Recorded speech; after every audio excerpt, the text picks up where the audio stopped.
여러분 안녕하십니까. 자, 이번 시간에는 사회복지 법제론 편입니다. 자, 사회복지 법제론 22회 기출 및 23회 합격 대책에 대해서 잠깐 좀 보시면, 예년의 시험에서 난이도가 좀 높게 나왔어요. 이번에 22회 때. 높게 나왔다고 표현하면 그것보다는 좀 비비 꽉다 그럴까?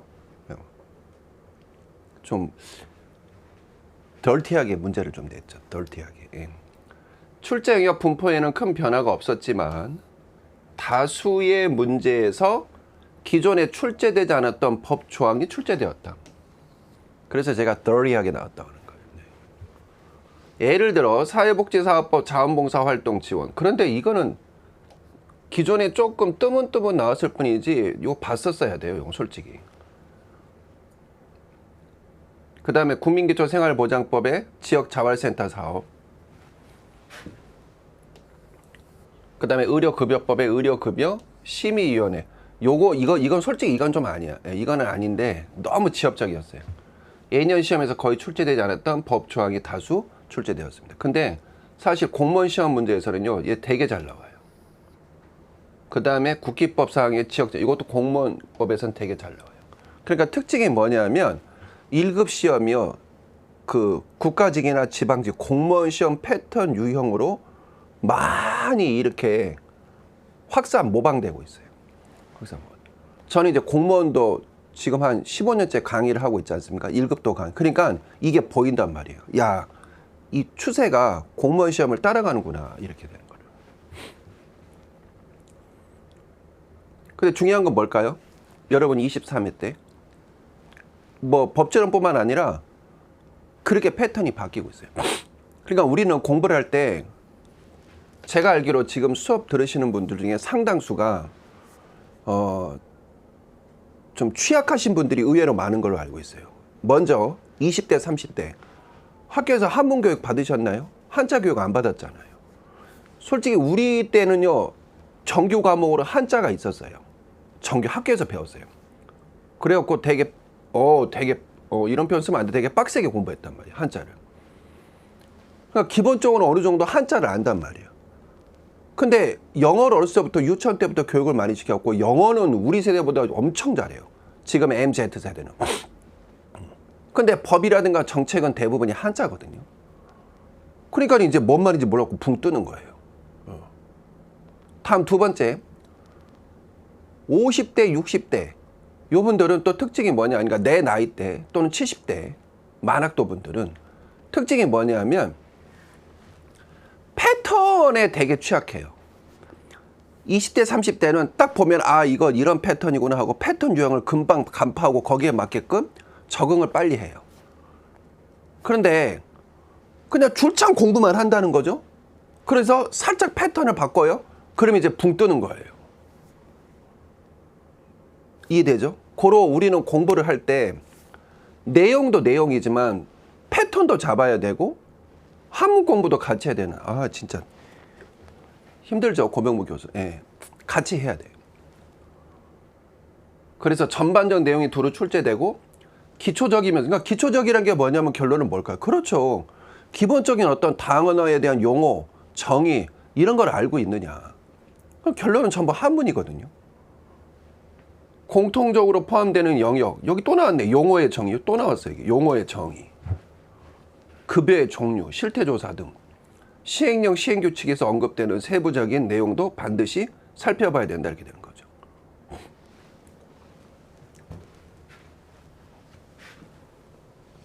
다음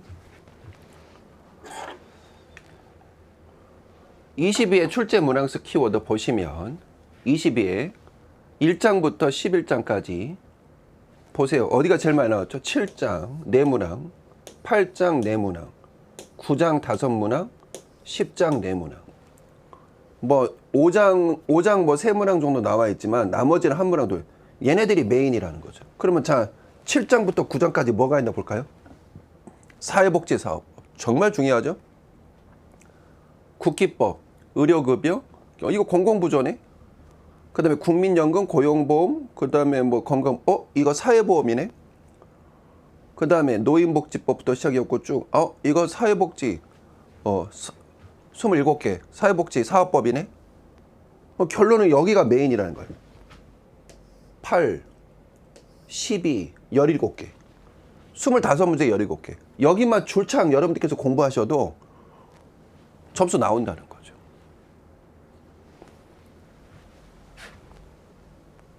그럼 여기서 주로 나오는 게 뭐라는 거예요? 여긴 대부분 아까 말씀드렸죠? 첫 장으로 다시 앞장 가볼게요. 여기 23회 여기 나왔죠? 용어의 정의, 급여의 종류, 실태조사 요거예요. 그러니까 정리를 할게요.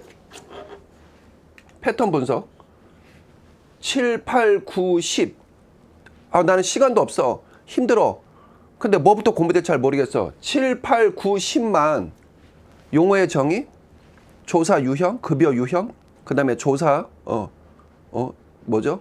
연도 요런 것들 이거 위주로 해서 주구장창 계속 공부만 하셔도 결론은 어떻게 되는 거예요? 17개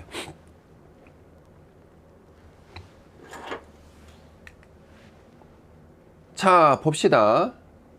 데이터에서 찾아낸 합격 비체 97.6%로 출제가 됐는데 여기에서 보시면 10장 거꾸로 할게요. 7, 8, 9, 10 그대로 나오죠? 7, 8, 9, 10 보세요. 5.4문항, 4.4문항, 3.8문항, 3.4문항 평균적으로 그리고 5장 여기도 한 2.6문항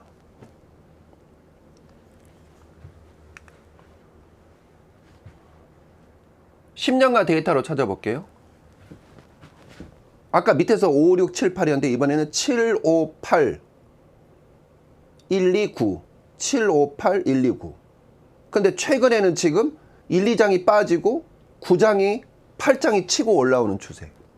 그러니까 전통적으로 봤을 적에는 우리가 지금 맨 앞부분에 1장, 2장도 중요하지만 최근 추세 5개년으로 갔을 적에는 뭐다? 5, 7, 8, 9, 10 1장이 빠져버려 2장하고. 그러니까 최근 5년 동안에는 1장, 2장이 거의 출제가 거의 안 됐다는 거죠.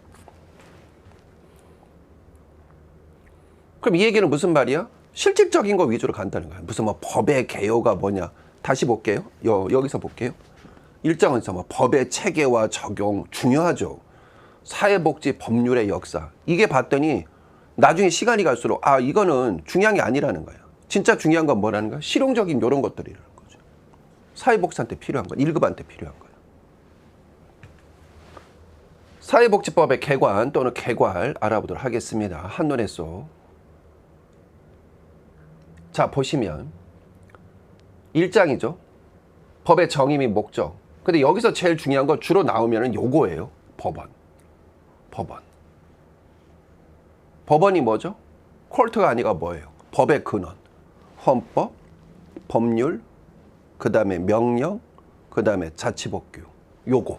이걸 얘기하는 겁니다. 그 다음에 불문법 같은 경우에는 뭐가 있다? 판례, 조례, 그 다음에 조리. 아니지. 판례, 그 다음에 관습법, 조례가 아니라 판례, 관습법, 조리. 판례, 관습법, 조리. 사회복지법 계속 꾸준히 나오고 있습니다. 한 문제 정도. 주로 나오면 요거예요. 요 두 개예요. 특히 사회복지, 자치복규. 자치복규는 다시 조례와 규칙으로 나누죠. 그 관계. 기본권 요 관련된 거는 거의. 근데 뜻밖으로 기본권 같은 말로 생존권, 복지권, 사회권. 이건 주로 어디서 나온다? 정책론에서 이건 또 주로 나와요. 정책론에서. 기출경향 살펴보기. 1장. 단순히 암기하기보다는 이해하며 학습하는 것이 필요하다. 그래서 매회 유사한 형태로 출제되고 있고 특히 법원.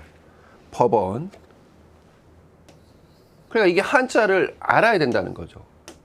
법원. 법의 근원이다 이런 뜻인 거죠. 근데 우리가 얘기하는 무슨 뭐 고등법원, 대법원 할 때 법원은 이렇게 쓴다는 거죠. 법원 이렇게 쓴다는 거죠. 학원 할 때 집원자 써서. 이거 아니라는 거예요. 이거는. 그래서 법의 근원, 우리나라의 법체계와 법의 제정, 자치법규, 헌법상의 사회복지법원 등에 대해서 포괄적으로 이해해야 된다는 것입니다.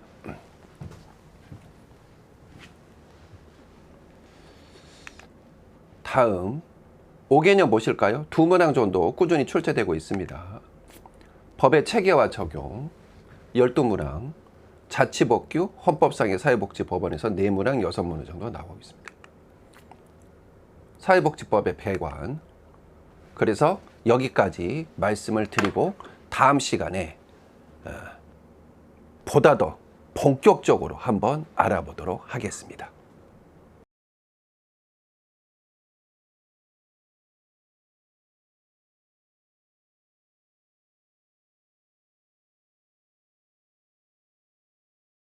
자, 이번 시간 1장 사회복지법의 개관에 대해서 알아보도록 하겠습니다. 앞전에 말씀드린 것처럼 5개년 출제 분포도로 보면 통상 2문항이 나오고 있습니다. 하나씩 알아보도록 하겠습니다. 법의 일반, 법의 정의. 자, 핵심만 좀 말씀드릴게요. 법이라는 거는 규범이죠, 규범. 규범이라는 거는 행동을 규제한다, 이런 의미가 있어요. 다시 한번, 사회 구성원들의 행동을 규제하는 거, 이걸 통상 우리는 뭐라고 하냐면 규범이다, 이렇게 되는 거죠. 그러니까 규범 안에 통상 보면은 법도 들어가고, 그 다음에 규칙도 들어가고, 다양한 형태가 뭐 정관도 들어가고, 이렇게 보시면 돼요. 그래서 사회 구성원들의 행동을 규율할 수 있는 또는 규제할 수 있는 일련의 행위 준칙인 사회 규범, 이걸 우리는 통상 뭐라고 그러냐면 법이다, 법이다, 이렇게 얘기한다는 것입니다. 그래서 법은 사회 구성원들의 사회생활을 함에 있어 필요한 행위 준칙이다. 요 정도만 보시면 돼요. 행위 준칙. 그러니까 이 법에 대한 개념을 알면은 이런 경우가 있어요. 막 나를 약 올려요. 누군가가 시비를 걸면서 약 올려요. 그거 열받아서 한 대 때렸어요. 그럼 법은 그렇죠. 나한테 잘못이 있다고 하는 거예요. 약 올린 사람한테. 진짜 억울합니다. 저 안 때리려고 하는데 얘가 자꾸 옆에서 시비 걸고 약 올렸어요. 너는 그 의미 없어요.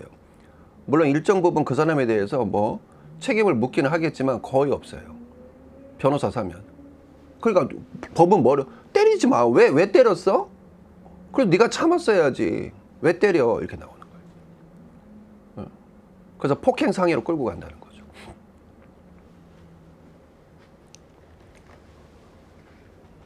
행위 준칙이라는 거. 고로 사회 질서를 유지하고 공동생활의 안전을 기하며 사회 정의를 실현하기 위한 뭐 그런 쭉 나와 있습니다. 또 나오네요. 법은 뭐다? 행위 규범. 행위 규범. 그 다음에 그 밑에 법은 강제 규범. 대한민국 사람들은 그 법에 따라야 돼요. 이거 무서운 거죠. 아, 잠깐만요. 나는 거기 동의한 적 없는데요. 그 의미 없어요. 국회의원들이 만들면 따라야 돼요. 대통령이 하면 해야 되는 거예요. 그래서 정치 권력자들이 무서운 거예요. 국회의원, 지자체장, 대통령, 장관, 지방의 의원들이 그래서 무서운 거예요. 왜? 이 사람들이 법이라든가 뭐 자치법규라든가 시행령, 시행규칙을 만들잖아요. 그럼 우리는 따라가야 되는 거예요. 안 지키잖아요? 그러면 얘 경찰이라든가 사법기관에 끌려가는 거예요.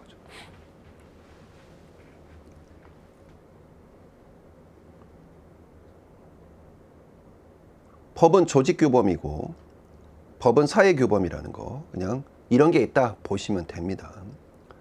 법의 목적, 사회 정의를 실현하다. 법이라는 한자를 좀 볼까요? 이거 뭐죠? 물수변이죠. 물이에요, 물. 요거 뭐죠?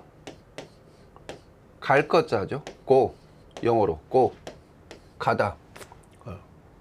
그럼 결론은 파자를 해보면 뭐예요? 물처럼 가다예요. 물처럼 가다. 그럼 약간 이상하잖아요. 어법상 하죠. 물처럼 흐르다. 아주 간단하죠. 법은 물처럼 흐르는 거예요. 그럼 물은 어떻습니까? 바위가 있으면 돌아가죠. 위에서부터 밑으로 내려오죠. 물론 어떤 나라는 밑에서부터 위로 올라가는 뭐 하천도 있긴 하던데 대부분 위에서 아래로 내려오고, 그 다음에 지류들이 모여서 바다로 가고. 그러니까 결국은 상식선에서 이루어지는 거예요. 사회 정의라는 건 결국은 상식인 거예요. 상식. 누군가는 땀 흘려서 돈을 벌었어? 근데 누구는 사기를 쳤고 돈 벌어. 그건 아니죠. 이거는 비상식적인 거 몰상식한 거죠. 그죠? 젊은 사람들이 어르신을 때려? 약하다고? 장애인들을 때려? 괄시해? 그러면서 금전을 갈취해? 그거 아니에요. 이건 상식 아닌 거죠. 이해되십니까? 그러니까 법은요, 결국은 우리가 어렵게 생각할 필요가 없어요. 앞으로 저랑 공부하실 때도요, 그냥 상식선에서 이해하면 되는 거예요. 법은 상식이에요. 그게 바로 뭐예요? 사회 정의를 실현하는 거고, 법의 안정성이고, 죄 지은 사람은 도둑 넘어 저 가야죠. 현 대통령께서 늘 하신 말씀이 그거잖아요. 죄 지었고 도둑 놈들은 감옥에 가야지. 그렇잖아요. 사회 질서를 유지하고 법의 한 목적성이다. 그래서 최근 대통령 되신 분들 보면 대부분 법률가 출신들이 많아요. 고 노무현 대통령, 변호사죠. 문재인 대통령, 변호사죠. 그 다음에 윤석열 대통령, 검사죠. 그 다음에 지금 되게 야당의 대표로 계시는 이재명 대표, 이분도 변호사죠. 그죠? 그러니까 대부분 다 요 법률가들이 지금 대부분 추세라는 거예요. 법이 그만큼 중요합니다. 법의 안정성, 법에 의해 보호되거나 보장되는 사회생활의 안전이나 안정성을 말한다. 그죠? 그래서 맨 밑에 보시면 사람들이 법의 권위를 믿고 안심하고 행동할 수 있도록 상태를 가리키며 법적 확실성이라 한다. 죄 지은 놈은 벌 받고 억울한 사람은 피해가 없도록 하는 거. 근데 이게 제대로 이루어지지 않는다? 그럼 법에 대한 불신이 생기는 거죠. 그럼 법의 안정성이 흔들리는 거예요. 우리나라는 과연 법의 안정성이 있다고 말을 할 수 있을까요? 사회 질서 유지, 아까 말씀드렸고, 물 흐르듯이 법의 한 목적성, 합의라는 것은 목적에 부합된다는 거죠. 다시 강조합니다. 목적에 부합된다는 거예요. 그러면 국가사회, 지역사회가 추구하는 어떤 국정 방향이라든가 이렇게 생겨요. 거기에 부합되게 법은 만들어져요. 법은 법대로 가고, 국민들의 어떤 사회적인 정서라든가 국가 정책하고는 안 맞고 법은 쥐들 마음대로 가겠다? 그걸 다루는 법률가들, 검사라든가 판사들은 몰라, 우리는 우리끼리 갈 거예요? 그럼 한 목적성이 떨어지는 거예요. 그럼 어떻게 될까요? 그렇죠. 바뀌어야죠. 법을 다루는 법률가들도 바뀌어야 되고 정치인도 바뀌어야 돼요. 왜냐하면 상당수가 입법부 자체 정치인들이 어떻게 보면 법률가예요. 그렇잖아요. 법을 세우는 사람들이니까 법을 알아야 될 거 아니에요. 그러면 마인드도 바꿔야 되고 국민들의 정서와 국민들의 의지와 국정의 어떤 새로운 패러다임에 대해서 어떤 식으로 거기에 맞게끔 개정도 하고 수정도 하고 할 것이니까.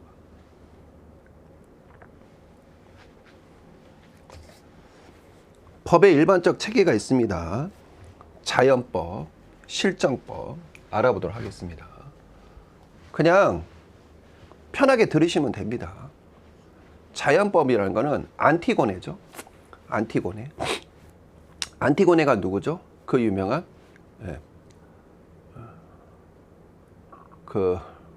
갑자기 생각이 안 나네. 일렉트라 콤플렉스. 또 하나가 뭐지? 인행사 때 배웠는데 오디세이 콤플렉스? 아닌데. 그 자기 돈 찌른 사람 누구죠? 갑자기 생각이 안 나네. 왜 갑자기 그게 생각이 안 나지? 그거 있지 않습니까? 자기 돈 찌른 왕. 일렉트라 콤플렉스. 딸이 아빠를 이성으로 판단해. 그래서 엄마를 시기 질투해. 이거를 프로이드는 뭐라고 표현했어요? 일렉트라 콤플렉스. 근데 아들이 엄마를 이성으로 판단해. 남근기 때. 이때 아빠를 죽이고 싶은 충동이 생겨. 근데 아빠를 죽이지를 못해. 그래서 무서워서 자아방어 기제가 발달이 돼. 그게 바로 뭐야? 동일시. 이때 우리는 무슨 콤플렉스인가? 오디세이 콤플렉스. 갑자기 왜 그게 생각이 안 나죠? 아무튼 우리 뭔 말 하는지 알죠? 예. 그 딸이 바로 누구예요? 안티고네예요. 안티고네. 그래갖고 자기 눈을 찔러요. 엄마랑 결혼했잖아요. 그래가지고 내가 어떻게 이 폐륜을 저질렀다. 어떻게 아버지를 죽이고 엄마랑 결혼해서. 근데 솔직히 그 사람은 몰라고 한 거니까. 그래가지고 자기 아들한테 왕위를 물려주고 떠돌아다녀요. 떠돌아다녀. 그리스 전역을. 그때 유일하게 옆에서 방랑 생활할 때 옆에 있었던 이름이 바로 누구예요? 안티고네. 안티고네. 근데 그 과정에서 이제 자연스럽게 아빠는 죽고 아마 삼촌일 거야. 삼촌하고 이제 또 싸움이 벌어져요. 아, 죄송합니다. 삼촌이, 그러니까 작은 아버지가 왕이 되고, 그 다음에 오빠가 어려가지고 나중에 커서 내가 이제 왕이 될 테니까 그때 왕 넘겨주세요. 그때 알았어. 근데 왕 안 넘겨주고 오빠를 죽여버려. 그러니까 안티고네가 자기 오빠가 억울하게 죽었잖아요. 그래갖고 장사를 지내주려고, 장례를 치러주려고 가는데 누구든지 요 시체 건들면은 엄벌에 처하게 또 왕이 내려요. 작은 아버지가. 그런데 안티고네, 딴 사람들 무서워서 벌벌 떨 때 안티고네만 그 영연을 수습을 해요. 그래갖고 장례를 해요. 이때 끌려와요. 그럼 넌 내가 분명히 말했지. 조카라고 하던 넌 용서할 수가 없어. 국법을 어겼기 때문에. 그때 얘기를 해요. 아무리 임금께서 현재 법을 정하셨다 하더라도 대대로 내려오는, 인간이라면 누구나 갖고 있어야 될 대대로 내려오는 어떤 윤리, 도덕, 법이란 게 있습니다. 이거는 아닙니다. 저는 설사 여기서 죽더라도 제 오빠 영연 시신을 수습해가지고 장례를 치러야 되겠습니다. 근데 하나도 틀린 말이 없거든요. 그 안티고네, 자기 그 조카가 하는 말이. 그럼 결국 어떻게 해요? 풀어줘요. 여기서 유래된 게 바로 자연법이에요. 그러니까 자연법이라는 거는 시대를 막론하고 변하지 않는 법. 이걸 뭐라 하냐면 자연법이라는 거죠. 그런데 이 지구상에 자연법이라는 건 없어요. 교수님 있는데요. 성경이요. 그거는 경전이에요. 우리가 법이라고 하지 않고 법전이라 하지 않고 그건 경전이라고 그래요. 코란, 성경, 뭐 같은 말로 성서, 더 바이블, 그 다음에 또는 무슨 법구경, 화엄경, 이런 건 우리는 뭐라고 하냐면 경전이라고 그래요. 경전. 이해되시죠? 그래서 그럼 또 윤리 도덕, 아니요, 그건 또 달라요. 우리가 정책론 때 배웠잖아요. 가치, 윤리 도덕, 그 다음에 법이 맨 하위 체계거든요. 그러니까 구분되어져야 돼요. 그로 정리를 할게요. 자연법이란 개념은 없어요. 이제 안티고네에 의해서 이런 개념이 있다 하지만 현재 대한민국에, 그러니까 이 지구상에는, 왜냐하면 법은 늘 수정되고 개정되고 폐지되고 바뀌기 때문에. 그래서 그런 법을 말하자면 우리가 포지티브 로우, 실정법이라고 그래요. 이해되시죠? 그럼 실정법은 다시 크게 두 개로 나뉘어요. 하나는 국내법이고요. 또 하나는 국제법으로 나뉘어요. 뒤에 가서 할 건데 이 국제법이 바로 한미 FTA 협약 같은 거, 우리가 한국사 시간에 배운 무슨 뭐 한일 의정서, 강화도 조약, 그런 것들이 전부 다 국제법으로 들어가요. 고로 대부분은 뭐다? 실정법이다. 이렇게 이해하시면 되겠습니다. 다음. 그래서 그 내용이 우리 교재 22페이지에 나와 있습니다. 아, 드디어 나왔습니다. 법원. 법원은 법의 근원이죠.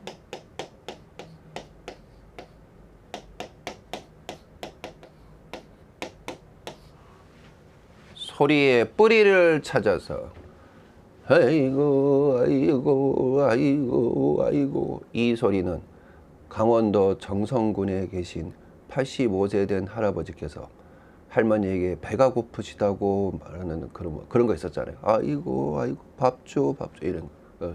그러니까 뭔가 뿌리를 찾아서, 이걸 뭐라고 한다 우리가? 법원. 예. 그래서 법원은 다시 크게 성문법, 글로 이루어졌느냐, 불문법, 글로 이루어지지 않느냐. 이렇게 하면 이건 초등학생이에요. 그런 개념이 아니고요. 성문법은 글로 이루는 게 아니라 이거는 입법기관에서, 요거는 입법기관에서 제정된 법을 얘기하는 것이고,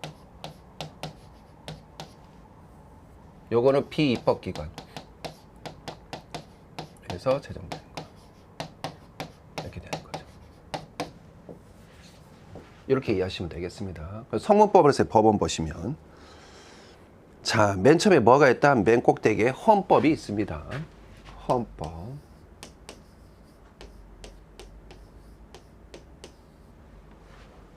세계 최초의 헌법은 1919년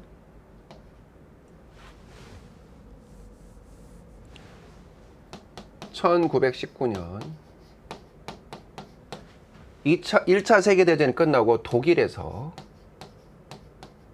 제정됐습니다. 세계 최초의 헌법은 이걸 바이마르 헌법이라고 합니다. 바이마르 헌법. 시험 문제 잘 나오죠? 세계 최초의 헌법은 뭐다? 독일이 제정한 바이마르 헌법. 그러니까 독일이라는 나라가요, 법에 있어서는 좀 탑이라고 보면 돼요. 사회보험도 세계 최초죠. 1883년 건강보험, 질병보험, 재해보험 같은 말. 1884년 산재보험, 1889년 노령 폐질연금. 그리고 세계 최초의 헌법인 바이마르. 헌법이란 개념은 뭐냐면 봉건제 사회에서는 왕이 있잖아요. 왕과 뭐 귀족들. 얘네들이 모든 걸 다 헤쳐먹었어요. 얘네들이. 그럼 여기 있던 국민들 있잖아요. 백성들. 백성들은요, 시키면 시킨 대로 했단 말이에요. 교수님, 경국대전 있지 않습니까? 물론 있죠. 그때도 무슨 뭐 법이 있겠죠. 그죠? 뭐 대헌정이라는 거 있겠죠. 나폴레옹 법정 같은 거. 근데 의미가 없어요. 왜? 일방적인 거예요. 일방적인 거예요. 다시 한번, 법이 있긴 있지만 그거는 국민들은 이렇게 해야 돼. 세금을 뭘 납부해야 돼. 뭐 부과만 시키지, 규제만 하지, 국민들한테 뭘 해주겠다는 내용은 거의 없었어요. 그런데 프랑스 대혁명 이후, 그리고 끊임없는 시민혁명, 그 다음에 1차 세계대전 이후 카이저 2세가 왕에서 물러나와서 또 본격적으로 이제 국민들이 주도권을 잡기 시작해요. 그러니까 엄밀하게만 1919년부터 사회권이 확립된 거다, 이렇게 보시면 돼요. 노동자들에 의한, 국민들에 의한. 그러면 어떻게 되는 거냐? 국가는 국민한테 뭘 해줘야 될 것인지, 그 다음에 국민은 국가에다가 어떤 의무를 할 건지, 그 계약서예요. 계약서. 로크의 사회계약서에 기반해가지고 실질적으로 사회계약서는 말 그대로 그냥 논문인 거고요. 그걸 바탕으로 해서 실제 국가가 국민한테 뭘 해줘야 될 건지, 국민은 국가에다 어떤 의무를 이행해야 되는, 뭐 납세의 의무, 교육의 의무, 국방의 의무, 이런 식으로 근로의 의무, 이거를 규약해 놓은 걸 뭐다? 바로 헌법이라는 거죠. 지금은 기본적으로 헌법이 모든 나라에 다 있잖아요. 근데 불과 우리 3.1운동 하던 그 전까지만 하더라도 없었다니까요. 헌법이라는 게. 그러니까 이제 본격적으로 국민들이 국가에 대해서 뭔가를 청구할 수 있고, 야, 이거 해놔. 이거 빨리 나 지금 먹고 살기 어려워. 코로나19 때문에. 빨리 저기 재난지원금 갖고 와. 빨리 나 수급자로 선정해서 빨리 생계급여 줘. 나 긴급복지 자원 빨리 줘. 할 수 있다는 거예요, 이제는. 나 억울하니까 빨리 나 이거 빨리 민원 해결해 줘. 할 수 있다는 거예요. 그전에는 찍소리도 못했다는 거죠. 정부에 대해서, 국가에 대해서. 그게 바로 뭐다? 헌법이에요. 그럼 우리나라 헌법은 언제 제정됐죠? 7월 17일 그 유명한 1948년 7월 17일. 그래서 이거를 제헌절이라고 하지 않습니까? 그러니까 헌법은요, 최고의 상위법이에요. 최고의 상위법. 다시 한번 시험 문제 잘 나옵니다. 우리나라 법원의 성무법 중에, 성무법이나 입법기관 제정된 건데 어디다? 최고의 상위법은 헌법이다. 그럼 교수님, 헌법은 뭐 국회에서 국회는 국회인데 우리가 그걸 제헌국회라고 그래요. 무슨 국회? 헌법을 만드는 국회다. 그래서 제헌국회를 만들고 해산시켜버려요. 그걸로 끝이에요. 그러니까 제헌국회는 딱 한 번 만들어지고 헌법 제정된 이후에 해산이 됐어요. 그 다음부터는 이제 우리가 지금 알고 있는 국회. 이번에 국회가 몇 대더라? 21대인가? 22대인가? 예, 요거. 그러니까 그 이후로는 뭐다? 국회다. 이렇게 보시면 되겠습니다. 교재 보실까요? 헌법은 국가와 국민과 국가 간의 권리, 의무에 관한 기본법이다. 이거 나오잖아요. 계약이라니까. 계약서라고 보시면 돼요. 계약서. 그래서 1919년 바이마르 헌법에서 독일어에서 W는요, B 발음이 나요. B 발음. 뭐 독어 하신 분들은 알겠지만. 그래서 이건 뭐 와이마르 또는 웨이마르가 아니라 이 I는요, 갑자기 독일어 시간이 되는데 I 발음이 나요. 그래서 바이 이렇게 발음하셔야 돼요. 바이마르. 헌법에서 최초 규정함으로써 헌법은 더욱 중요한 사회복지법의 법원이자 기본 근거됐다. 요거 잘 나옵니다. 따라서 헌법에는 기본 조직이라든가 국가의 통치 작용이라든가 국민의 기본권 등을 정한 법이고, 특히 국민의 기본권 등을 정한 기본법이고, 그 다음에 최상위법이다. 이렇게 되어 있습니다. 그 다음에 국가 최고의 근본 규범으로서 헌법이 제정되는 경우에는 그 개정이 쉽지 않기 때문에, 그래서 그 경우 대안 위반이나 심사에 문제보다는 그 하위 법령을 제정하는 경우, 우리나라 같은 경우에는 개헌을 하려면 국회의원이 200석 이상이야 될걸요. 제가 알기로. 근데 아직까지 200석까지 받은 경우는 거의 없어요. 전 정부에서 180석, 이번에 뭐 합쳐도 뭐 192석인가? 그렇겠지. 200석은 헌법을 바꿔버릴 수 있는 거예요. 국회에서. 헌법. 그래서 헌법이라는 거는 어지간해서는 잘 바꾸는 것보다는 하위법을 개정하는 선에서 이렇게 이루어져야 된다. 눈여겨보셨으면 좋겠습니다. 그 다음에 이제 법률로 들어갑니다. 법률. 요거 지우고 설명 좀 드릴게요. 자, 이제 법률로 들어갈게요. 법률. 법률은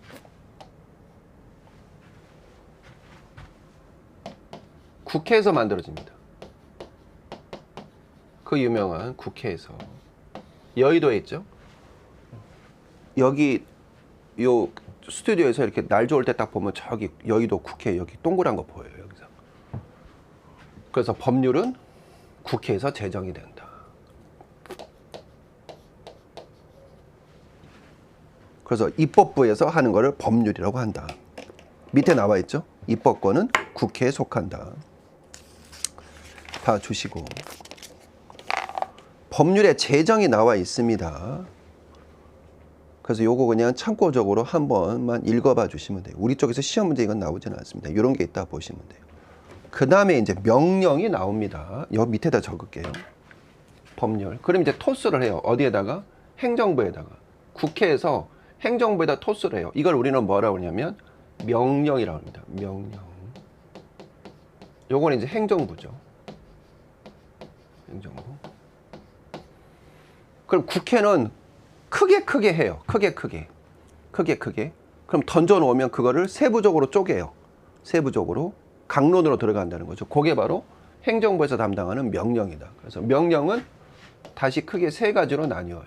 그래서 대통령이 하는 대통령령이 있고, 요때 요거를 우리는 공포라고 해요. 대통령령을 발표할 때는 공포라고 하고, 그 다음에 총리령이 있습니다.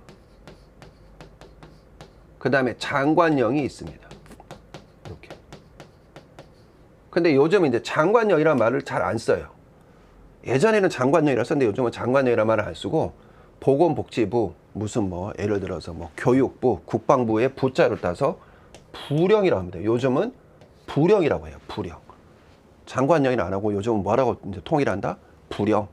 그러니까 부령은 장관령이다 이렇게 보시면 돼요. 그리고 얘네들은 공표란 말을 씁니다. 공표. 근데 솔직히 총리는 그냥 자리만 이렇게 딱 지키는 그런 개념이 강하기 때문에 통상 부령을 우리는 공표라고 합니다. 부령을. 대통령령은 공포라고. 그 다음에 이거를 또 바꿔서 대통령령을 뭐라고 그러냐? 시행령이라고 합니다. 시행령. 시행령. 그 다음에 요 두 개를 합쳐서 우리는 뭐라고 하냐면 시행규칙이라고 합니다. 같은 말입니다. 근데 다 외우셔야 됩니다. 시행규칙. 요 상식선에서도 외우셔야 돼요. 상식선에서도. 이번에 뭐 시행규칙이 나왔다. 무슨 뭐 시행령을 발의한다. 뭐 도대체 저게 뭐야? 아, 대통령령이구나. 아, 장관령이구나. 이렇게 이해하셔야 되는 거죠. 이해되시죠? 그래서 요 법자의 법률의 요 법자와 명령의 영자를 따서 이거 뭐가 되는 거죠? 합치면 법령이요. 그러니까 법령이라는 건 우리가 맨날 법령에 의거해서 법령은 결국은 입법부 국회의 고유권에 있는 법률과 행정부의 명령을 합쳐서 우리가 뭐라고 그런다? 법령이다 이렇게 얘기한다는 것입니다. 그래서 그 내용이 우리 교재에 나와 있습니다. 다음 넘어가도록 하겠습니다.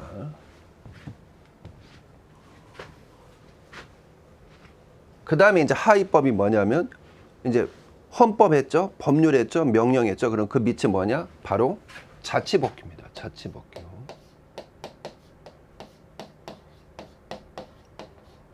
요건 주로 지자체에서 이루어지는 겁니다.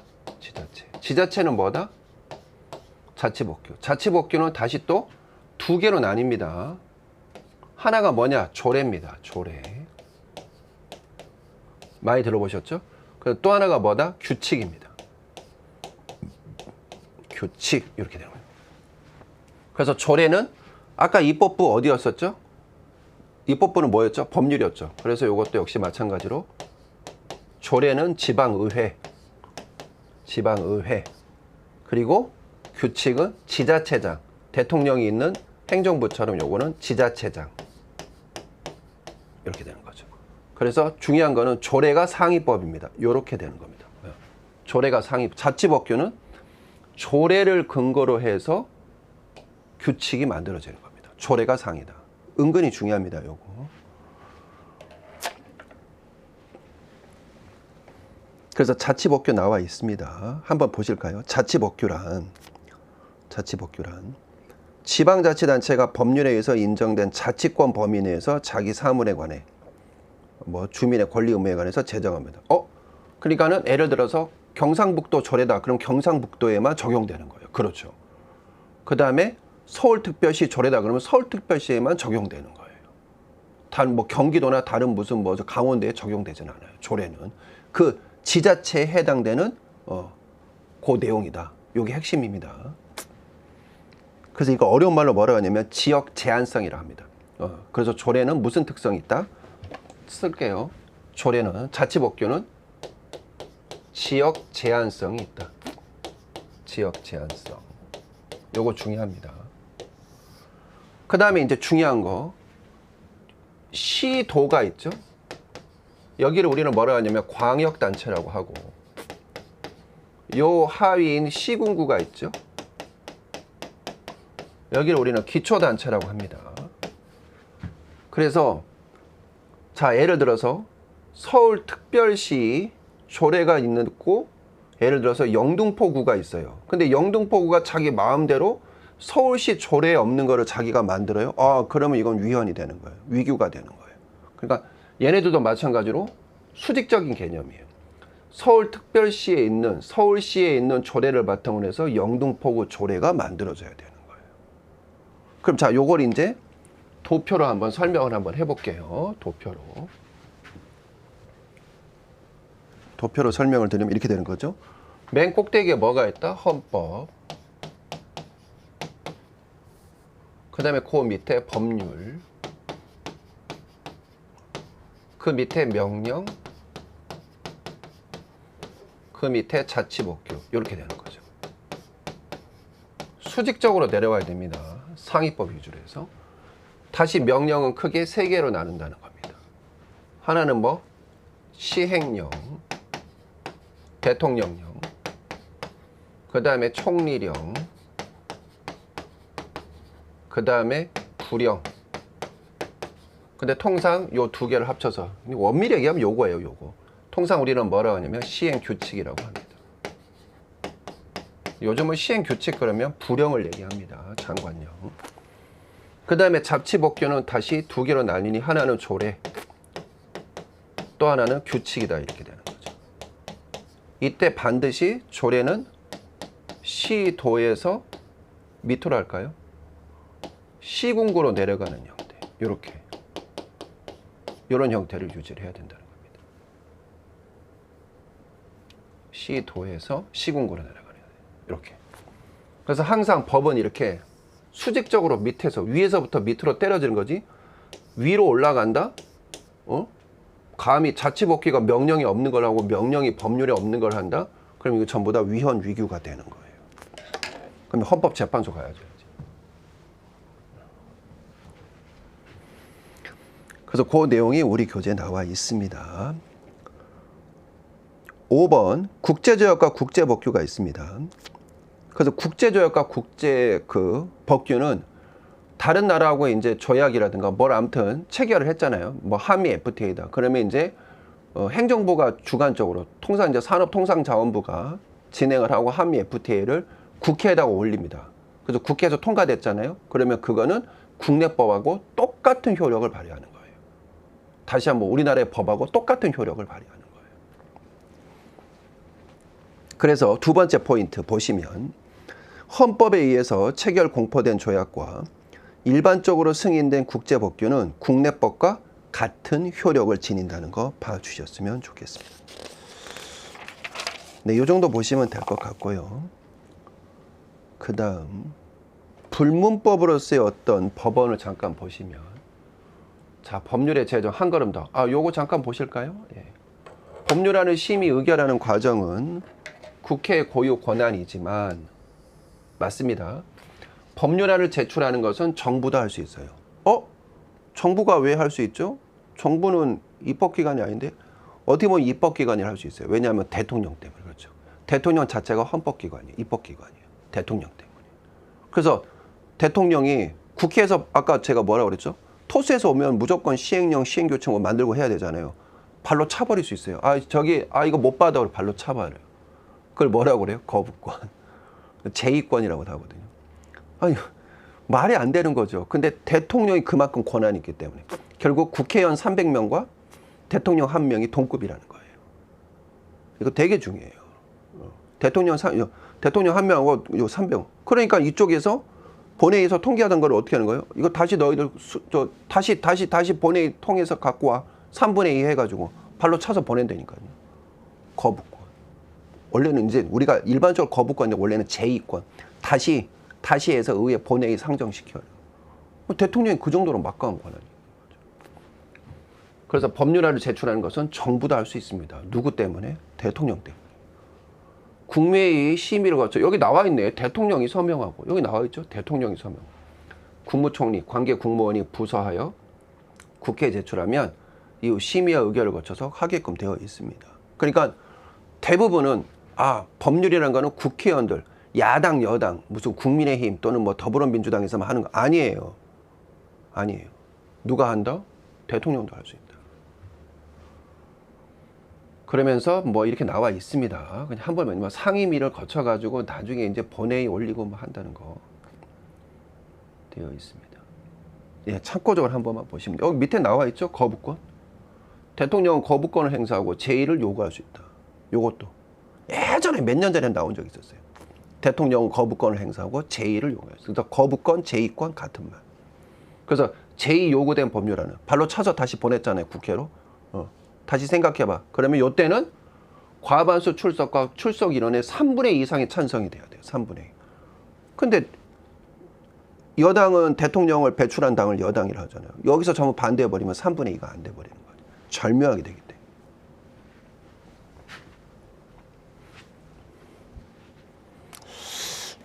다음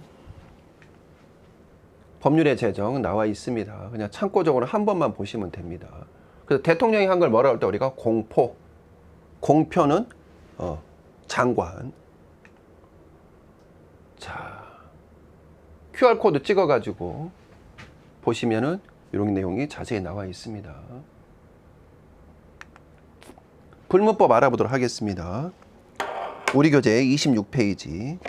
그래서 불문법은 주로 대법원이요. 대법원의 판례예요. 외우셔야 됩니다. 그래서 고등법원도 아니고 가정지방법원도 아닌 대법원의 판례를 법처럼 인정해 준다는 거죠. 대법원. 그럼 교수님 주로 대법원의 판례를 어떻게 법처럼 인정해 주는 게 대부분 뭐냐면요. 교통사고예요. 물론 다른 영역도 있지만 주로 교통사고. 왜냐면 교통사고는 한문철 씨 나오셔갖고 막 하잖아요. 한문철 변호사가 나와서. 그게 사례가 수천 가지예요. 그거를 시행령, 시행규칙으로 다 할 수가 없어요. 그러니까 시행령, 시행규칙이 아무리 강론으로 들어가서 세부적한다고 해도 그 교통사고 같은 그 사례를 전부 다 이렇게 그 시행규칙으로 넣을 수가 없단 말이에요. 그래서 결국은 어떻게 하냐. 대법원에서 나 억울해. 내가 이거 왜 내가 100% 책임을 져야 되는데 나 이거 억울해. 나 이거 5대5라고 생각해놓고 대법원까지 가면 거기에서 오케이. 판례가 그 결정문이 나오지 않습니까? 그럼 그걸 바탕으로 해서 인정해 주는 거예요. 그걸 우리는 뭐라고 하냐면 불문법상의 판례다 이렇게 보시면 되겠습니다. 그래서 우리 교재 보시면 2번에 보시면 판례법은 법원이 내리는 판결을 법으로 보는 경우다. 그래서 대법원의 판례에 의한 형성된다. 보시면 되겠습니다. 그래서 군인연금법, 우리 쪽에서는 공무원연금법, 국민연금법, 건강보험법, 요 관련된 수많은 단체라든가 개인이 왜 강제로, 대표적인 게 그거예요. 왜 강제로 내 돈을 원천 공제합니까? 이거는 개인의 사유권을 침해한 거 아닙니까? 딱 이렇게 했어. 근데 대법원에서는 침해한 거 아니야 이렇게 나온 거예요. 이런 것들이 바로 뭐예요? 판례예요. 그걸 근거로 해서 강제적으로 징수하는 거죠. 이렇게 여러 경우가 있습니다. 그래서 제일 많이 나오는 게 판례고요. 두 번째가 이제 이걸 바탕으로 해서 이걸 바탕으로 하는 건 아니지만 요게 1번 제일 많이 적용되는 거. 두 번째가 뭐냐면 경국대전이에요. 교수님 경국대전이 뭐죠? 성종 때 만들어진 조선시대 법전을 우리가 경국대전을 하지 않습니까? 요거예요, 경국대전. 근데 이제 경국대전을 말을 안 쓰고 요즘은 뭐라고 하냐? 관습법이라고 합니다. 그냥 관습법. 조선시대 때부터 대대로 내려온 법이다. 관습법 이렇게 되는 거죠. 그래서 관습법이 적용된 케이스가 한 케이스 있었어요. 뭐냐 하면 참여정부 시대 때 모든 청와대부터 모든 그 관공서부터 시작이었고 사법부, 국회를 전부 싹 다 제가 살고 있는 세종시로 옮기려고 했거든요. 원래 원하는요. 입법, 사법, 행정부를 전부 다 옮기는 거였어요. 그런데 브레이크가 딱 걸린 거죠. 그때 당시 야당에서 왜 너희들 마음대로 다 옮기려고 그래? 그러면서 참여정부에서 얘기했던 건 뭐냐? 수도 서울을 글로 옮기겠다. 그래서 대한민국의 새로운 서울은 바로 충청남도 영기군, 장군면 일대. 거기를 우리는 대평리 그쪽 일대를 우리는 수도 서울이라 하겠다 했더니 잠깐만 서울이란 말 그렇게 쓰면 안 된다고 야당에서 브레이크를 건 거예요. 그래서 왜냐하면 분명히 경국대전에 한수 이북을 서울이라고 그랬거든요. 한수라는 거는 한강 이북이에요. 그래서 한강 이북이 서울이기 때문에 서울이란 말을 영기군이 어떻게 서울이 되냐. 서울이란 말 쓰지 마라. 그러니까 차라리 하려면은 뭐 그러면서 이제 막 서로 싸워요. 싸워가지고 결국은 행정수도란 말을 써요. 수도 서울이란 말을 안 쓰고 행정수도. 그리고 그때 야당하고 또 어쩌고 해가지고 결국 여의도 국회도 남고 청와대도 남고 그냥 부처만 내려가는 걸 해서 행정수도, 뭐 행정수도 복합도시 뭐 이런 식으로 해가지고 되는 거예요. 그래서 지금도 세종시는 그래서 서울이란 말을 못 쓰는 거예요. 세종시. 원래는 세종시에다 서울이란 말을 쓰려고 했는데 못 쓰고 그냥 세종시 이렇게 된 거죠. 세종이란 말을 쓴 거죠. 이해되시죠? 근데 그때 헌법재판소 헌법재판소 거기서 근거는 뭐였냐면은 바로 경국대전의 한수 이북이 원래 서울이다. 그러니까 한강을 중심으로 해서 원래 여기가 서울이야. 뭐 뚱딴지 같이 거기가 왜 서울이야 이렇게 된 거죠. 근데 헌법재판소에서 인정을 해준 거예요. 맞아. 경국대전은 그렇게 나와 있거든. 그리고 모든 사람들이 서울 그러면 한강 유역을 서울으로 알지. 미호천, 금강의 지류인 미호천 그쪽이 서울로 알지는 않거든. 이해되시죠? 그때 근거법이 뭐였다? 관습법이었다. 이렇게 돼요. 다음 조리라는 거는 그냥 상식이라고 생각하시면 돼요. 어떤 사물의 본질이라든가 이치라든가 상식을 우리는 조리 이렇게 얘기한다는 거죠. 근데 대부분은 여기까지도 안 가요. 여기까지도 안 가고 세 번째가 이제 불문법의 조리가 있는데 여기까지 안 가고 거의 여기에서 끝납니다. 거의 대법원 판례에서 끝난다. 안 그러면은 성문법에서 전부 다 끝난다. 이렇게 보시면 되겠습니다. 다음 일반법과 특별법에 대해서 알아보도록 하겠습니다. 시험은 역시 잘 나오죠. 일반법하고 특별법에서 중요한 건 뭐냐면 항상 얘가 먼저 우선시 돼야 되는 거예요. 프라이러티. 우선권이라는 거죠. 우선권. 우선. 그래서 프라이러티. 항상 우선적으로 이 특별법이 우선돼요. 나오면 이거예요. 그 다음에 상위법과 하위법이 있으면 상위법이 먼저라는 거죠. 이렇게 되는 거예요. 특히 시험대 나오면 얘가 잘 나와요. 근데 이게 은근히 쉬운데 어렵게 생각하세요. 자, 볼게요. 사회보장법이 있죠? 여기다 적을게요. 사회보장법이 있어요.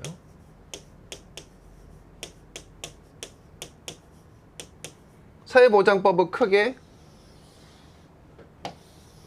세 개로 나누죠. 하나가 뭐예요? 사회보험. 또 하나는 공공부죠. 또 하나는 사회서비스요. 세 개로 구분됩니다. 사회보험은 우리가 익히 알고 있는 것처럼 건강보험, 그 다음에 국민연금, 고용보험, 산재보험, 그 다음에 노인 장기요양보험.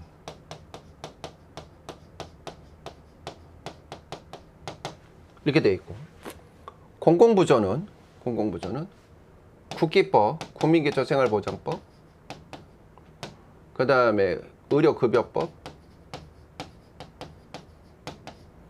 그 다음에 긴급복지지원법,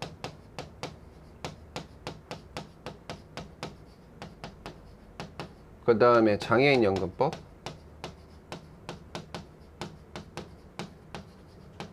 그 다음에 기초연금법. 이렇게 구성되어지죠. 사회서비스는 27개 개별법으로, 요즘 뭐 28개라고도 하는데 27개 개별법으로 이루어져 있죠. 그러면 자, 사회보장법하고 공공부조법 중에 예를 들어서 장애인연금법이 꽝 부닥쳐요. 그럼 어떤 거 먼저 해야 돼요? 그렇죠. 요거 먼저 해야 되는 거예요. 우선적으로. 이해되시죠? 근데 장애인연금법, 여기 보면 장애인복지법이 있죠.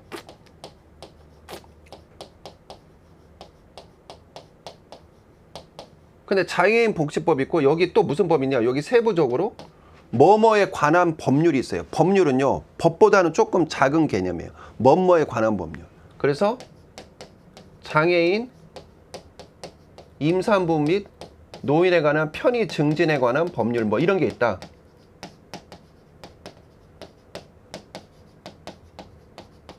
그러면 얘랑 꽝 부닥쳐요? 그럼 어떤 거 먼저 해야 되는 거예요? 그렇죠. 얘 먼저 해야 되는 거예요. 이렇게 되는 거예요.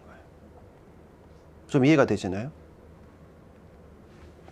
그래서 일반법과 특별법이 부닥치면 항상 특별법이 먼저다. 그래서 그 내용이 우리 교재에 나와 있습니다.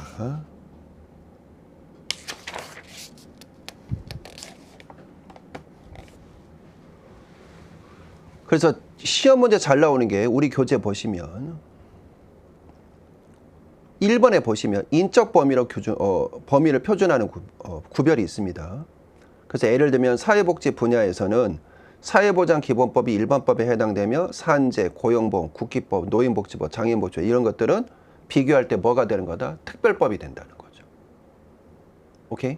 하위법이란 용어보다는 특별법이다.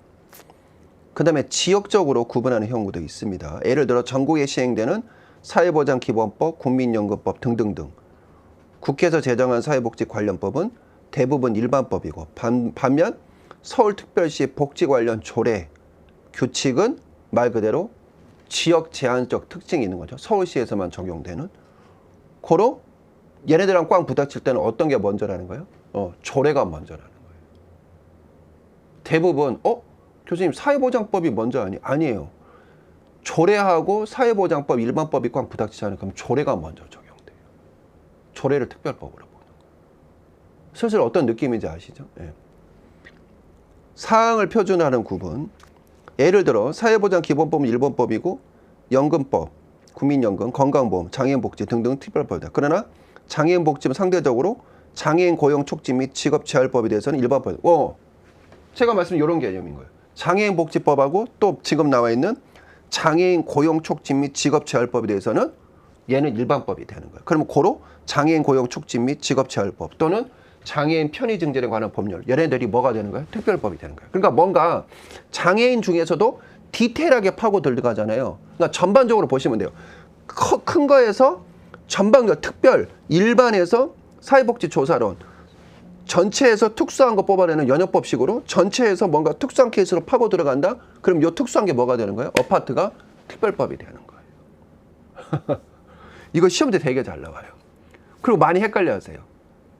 사회복지사업법과 서울특별시 사회복지사업 관련된 조례가 꽝 부닥치면 어떤 법을 먼저 우선됩니까? 저 상위법이. 이건 상위법 개념이 그런 개념이 아니에요. 일반법, 특별법. 그래서 고로 서울특별시 복지사업에 관련 조례를 먼저 적용시켜야 되는 거예요.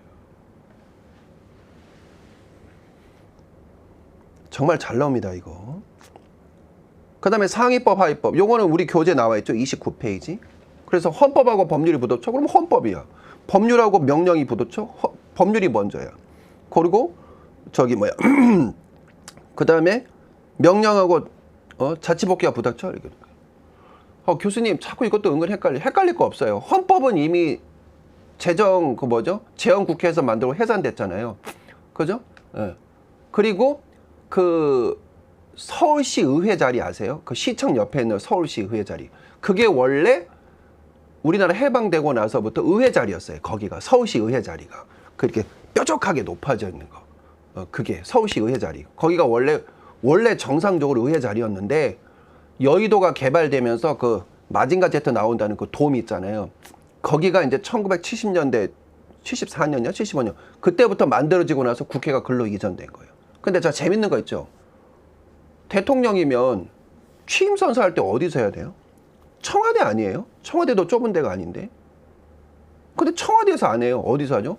국회에서 해요. 국회 앞마당에서 대통령 취임 선서를 한단 말이에요. 역대 대통령들이. 그러니까 결국은 뭐예요? 그렇죠. 입법부가 더 권한이 강한 거예요. 입법부가 상위 기관이라는 거예요. 입법부가 먼저예요. 입법부가. 그래서 법률과 명령이 꽝 부닥치면 어떤 거 먼저다? 법률이 먼저다. 입법부. 꼭 기억해 주셨으면 좋겠습니다.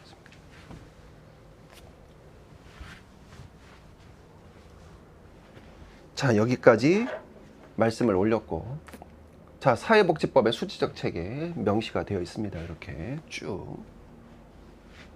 다음. 그러니까 여기서 중요한 거는 요 순서만 보시면 돼요. 요 순서만. 헌법, 법률, 명령, 자치복귀에서 조례, 규칙. 요거. 강행법과 이인법, 이거는 거의 나오지 않습니다. 강행법과 이인법은요, 그냥 끝에 뭐뭐 한다 그러면 강행이고요. 할 수 있다. 이제 뒤에 가서 할 거예요. 그래서 항상 법률 조항에서 뭐뭐 한다 요 말 나오면 강제법, 강행법. 그다음에 뭐뭐 할 수 있다, 둘 수 있다 이러면 임의법. 뭐 해도 되고 안 해도 되고 뭐 그런 뜻이죠. 그런 얘기입니다. 그래서 이제 크게 법으로 보면은 형법은 이제 강행법이고, 그다음에 이제 민법은 임의법에 해당된다. 그냥 참고적으로 보시면 우리 쪽에서 시험 문제 잘 나온 거는 뭐뭐 한다, 뭐뭐 된다 그러면 꼭 해야 되는구나. have to 뭐뭐 해야만 한다. 그래서 강행. 그다음에 뭐뭐 둘 수 있다. 분과위원회를 둘 수 있다. 지역사회 보장협의체는 분과위원회를 둘 수 있다. 그러면 도도되고 안 돼도 되는구나. 근데 실무협의체를 둔다. 대표협의체를 둔다. 그러면 이건 반드시 만들어야 되는구나. 이렇게 되는 거죠. 신법과 국법. 신법과 국법이라는 거는 국법이라는 건 옛날 법이에요. 그래서 예를 들어서 73년도에 만들어진 국민복지연금법이 있고 86년도에 만들어진 국민연금법이 있어요. 그럼 두 개가 꽝 부닥쳐요. 그럼 어떤 거 먼저 하라는 거예요? 신법이 먼저라는 거죠. 항상 신법. 옛날 법이 먼저가 아니라 신법이 먼저다. 그 얘기입니다.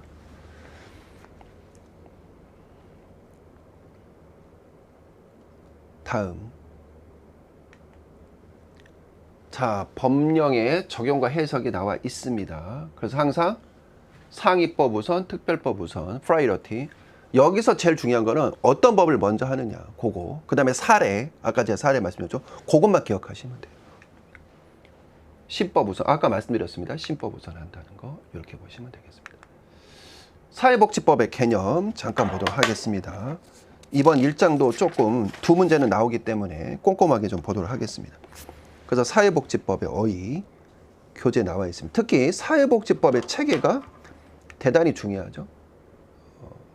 사회복지법의 체계 여기 나와 있죠.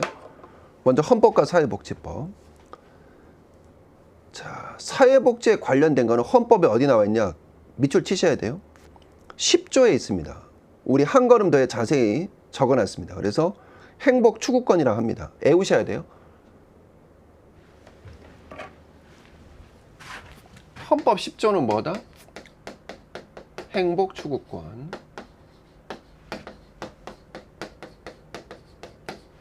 34조는 뭐다? 생존권 또는 기본권 또는 뭐 사회권 이런 형태. 그래서 우리하고 연관되는, 물론 다른 것도 연관되지만 주로 시험지 나오면 제 10조와 요거 34조다 그 얘기입니다. 다음 35조 36조 있습니다. 참고적으로 한번 보시고요. 일반법 체계하에서 사회복지법이 나와 있습니다. 그래서 사회복지법은 일반법 체계에서는 뭐에 해당된다? 사회복지법은 사회법에 해당된다. 그래서 이거 조금 어려운 말로 사회권적 기본권이라고 한다.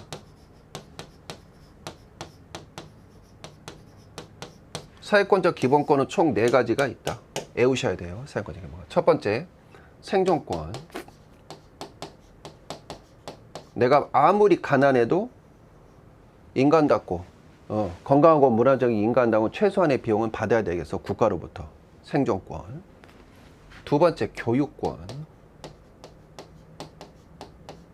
세 번째, 그래서 대표적인 교육권이 뭐죠? EBS죠.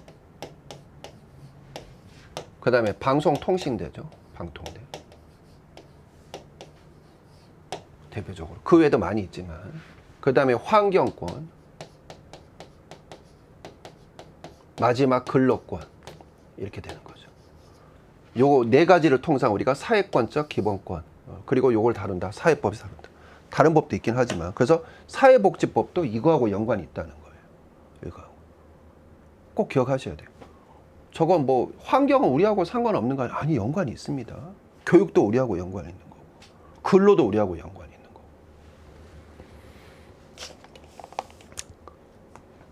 다음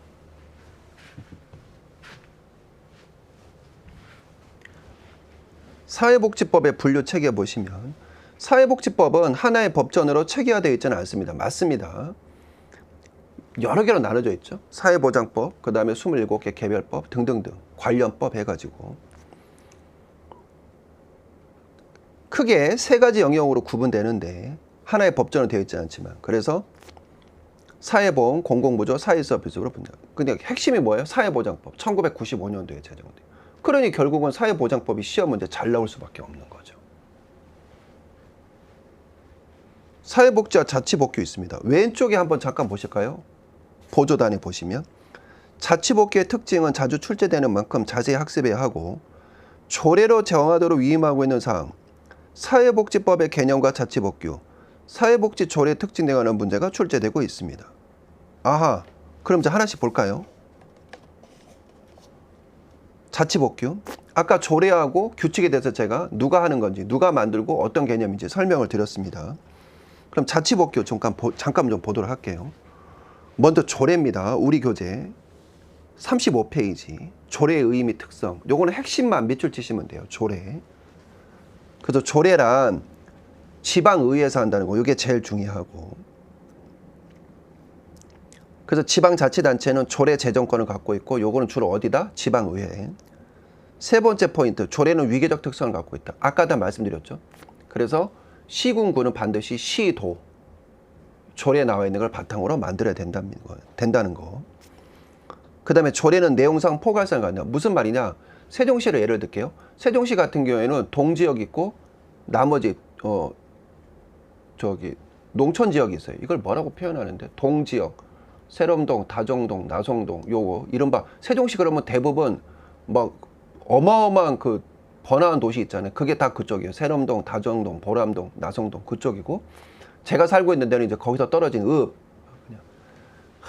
경운기 타다가 중간에 시동 켜놓고 담배 사러 가시고 뒤에 차 한 10대 줄 서 있고, 나는 왜 막히나 봤더니 어르신 담배 사러 가시고, 소똥 냄새 나고, 우리 동네 가끔씩 태풍 지나가고 나면 앞에 미꾸라지 떨어져 있고 태풍에 휩쓸려 가지고 비 올라 그러면 맹꽁이 소리, 개구리 소리 때문에 아주 그냥 귀가 아프고, 그런 동네가 저희 동네예요. 그리고 도시 지역과 농촌 지역으로 구분돼요. 예. 그래서 근데 도시지역 그쪽 지역 편의에 부합되는 조례를 만든다? 그럼 이건 안 된다는 거예요. 다 같이 어울리고 이게 바로 내용상 포괄성이에요. 이게. 그러니까 조례를 만들 때는 특정 지역 주민들 특정 지역만 시군구 내에서 유리하게 하면 안 된다는 거예요. 이게 바로 조례는 내용상 포괄성을 가져야 된다는 거고. 그러니까 예를 들어서 사회복지 조례를 만드는데 이게 노인복지 대상자한테 유리하게 되겠다? 그러면 안 된다는 거예요. 모두를 다 아울러야 된다는 거죠. 조례는 법질서 유지적 특성을 갖고 있고 지역 제한적인 특성을 갖고 있고 뭐 이런 것들이 있습니다. 아까 다 말씀드렸죠. 규칙은 이제 토스가 되죠. 지자체장한테 이제 세종시장한테. 그럼 세종시장 그거 갖고 이제 자기가 또 사무에 관한 규칙을 만드는 겁니다. 자, 요거 중요합니다. 밑줄 치세요. 36. 지방자치단체장의 조례, 규칙의 제정, 개폐 및 공포 등을 하고자 하는 경우에 이를 여기서도 이제 공포란 말을 쓰기도 합니다. 이를 심의 의결하기 위해서 지방자치단체장 소속하에 조례 규칙 심의를 둔다는 거 봐주셨으면 좋겠습니다. 그 다음에 지방의회와 지방자치단체장이 있습니다. 요거 한 번만 좀 읽어봐 주시면 될 것 같습니다. 자, 기본권 넘어가도록 하겠습니다. 아까 말씀드린 그 내용들 10조 34조 나와 있고 자치법규 아까 제가 특징들 말씀드렸죠. 그거 큰 것만 보시면 돼요. 주체 기본권이죠. 기본권이라는 말은 어려운 거 하나도 없어요. 기본적인 갖고 있는 권리예요. 그 기본적인 권리 아까 바이마르 헌법 이후에 전 세계적으로 이제 헌법을 갖게 됐다는데 대부분의 나라에서 그러면 그 헌법의 내용이 뭐라고 그랬죠? 큰 틀은 국가와 국민 간의 계약이라고 그랬어요. 근데 그전에는 국가가 일방적으로 이렇게 성은이 만극하옵니다 뭐 이런 개념이었잖아요. 그죠? 다른 나라도 마찬가지고. 근데 이제 국민이 당당하게 내놔 이렇게 되는 거죠. 나 평상시 세금 많이 냈거든. 근데 지금 되게 어려워. 빨리 나 공공부조 해줘. 이런 개념이에요. 당당하게. 그래서 지금은 낙인감이라는 용어 쓰면 안 돼요. 자꾸 뭐 선별주의 하면 낙인감 쓰는데 낙인감이 왜 생깁니까? 내 공무원 된 그 임명되는 우리 저 수강생들한테도 그래. 제자들한테도. 자꾸 그런 얘기 하지 마. 당당하게 얘기해. 당당하게. 평상시 세금 열심히 냈는데 내가 지금 조금 어려울 뿐이야. 근데 선별주의는 낙인감이 생기고 뭐. 그놈의 낙인감. 60년대, 70년대, 20년 전, 30년 전에 내가 공부했던 그 내용 아직도 낙인감, 스티그마가 생기고. 뭔 놈의 스티그마야. 당당하게 얘기하는 거야. 당당하게. 아시겠죠? 예.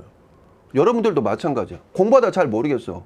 그럼 당당하게 얘기하는 거예요. 당당하게. 비판할 건 비판하고.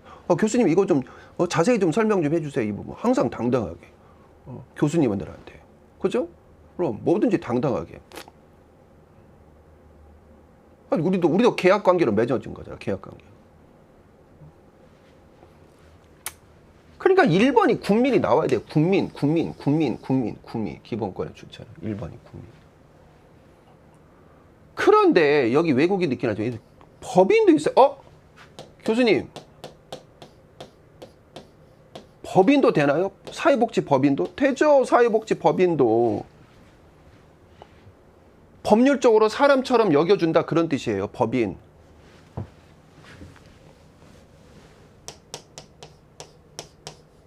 사람처럼 여겨준다 그런 뜻이에요. 법인. 사회복지 법인. 나 저기 한국사회복지협의회야. 띡 나 이제부터 나 사람이야. 그런 개념이 아니에요. 유체. 그런 개념이 아니라 사람처럼 똑같이. 그럼 대표적으로 뭐가 있을까요? 한국사회복지협의회다. 그러면 한국사회복지협의회 이름으로 통장을 발급받을 수 있다는 거죠. 통장을. 금융실명제잖아. 잠깐만 사람이 아닌데 할 수 있다는 거예요. 왜? 기본권의 주체로 본다는 거예요. 법인도.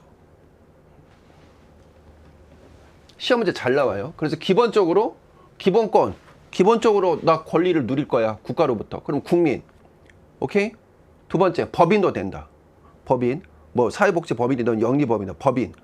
근데 요즘 뜨는 개념이 바로 뭐냐? 외국인도 포함돼요. 외국인.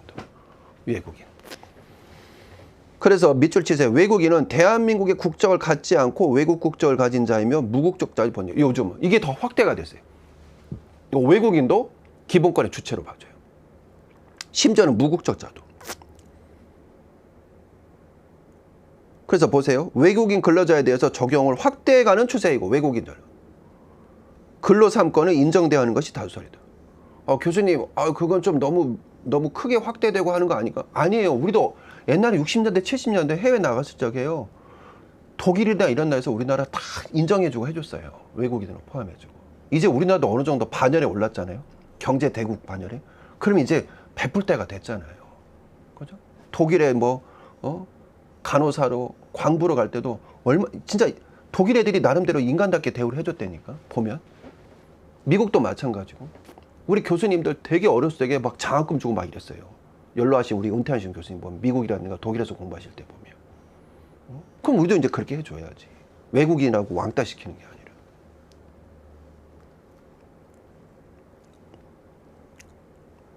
그래서 그 내용이 나와 있습니다. 그래서 현재 외국인에게는 제한적으로 인정되는 기본권은 직업 선택의 자유라든가 거주 이전의 자유, 재선권의 보장 및 입국의 자유 등이 있다는 거 봐주셨으면 좋겠습니다.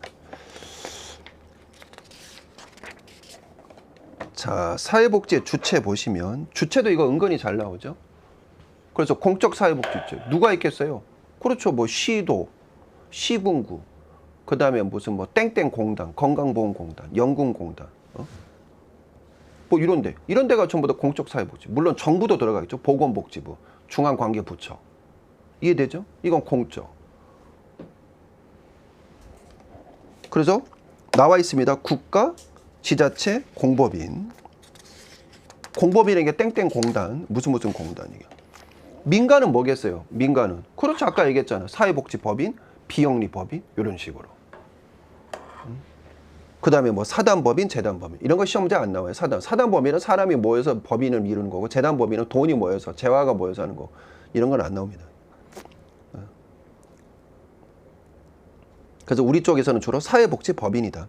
그래서 사회복지법인에 대한 관련된 설립된 거는 뒤에 나와요. 사회복지 사업할 때 그때 자세하게 이사의 임기는 몇 년이고, 그 다음에 감사의 임기는 몇 년이고, 그 다음에 이사는 어떻게 선발하고, 사회복지법인의 재산 합병을 어떻게 하고, 그때 뒤에 가서 자세하게 설명을 할 겁니다. 그게 시험 때 되게 잘 나오니까. 그래서 요 정도만 보시면 될 것 같습니다. 어렵지 않죠? 네. 그래서 이번 시간 여기까지 진행하고 다음 시간에 더 좋은 내용으로 찾아뵙도록 하겠습니다. 고맙습니다.